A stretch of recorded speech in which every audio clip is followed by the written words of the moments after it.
ang ganda, di ba? Fairness sa'yo, ah. Sana all. Di ba, ate? Swerte-swerte. Of course, anak! Di ba? Bagay sa garahe natin. Saan po galing?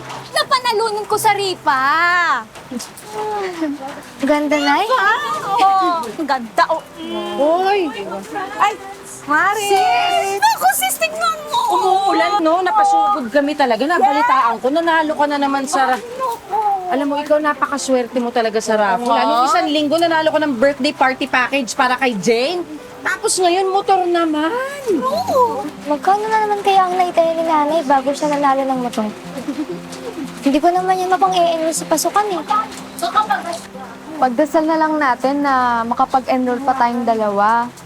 Malay mo, magkaklase pala ulit tayo. Nay, ang swerte naman po ni na Tita Wena, pati ni Jane. Kaya din po kayo tayo sa ripa po. Anak, hindi maganda yan. Tsaka alam mo, magagalit yung tatay mo nagpapakahirap sa Qatar. Kung malalaman niya na yung pinapadala niya rito, pinangsusugal lang natin. Mas mabuti na yung... Oo, umaasa ka sa swerte, pero sinasamahan mo ng tiyaga, ng sipag, at saka ng dasal, diba? Tama-tama talaga si Mare. O, Kat-Kat, makinig ka sa nanay mo, ha? Nagsasabi ng totoo yan.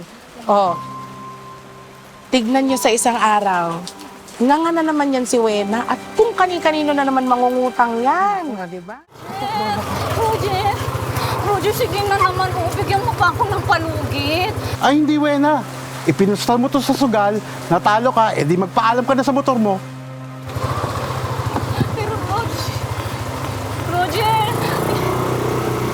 Pag nanalo ako sa sugal, babawiin ko yan! Bayan, lakas-lakas ang boses.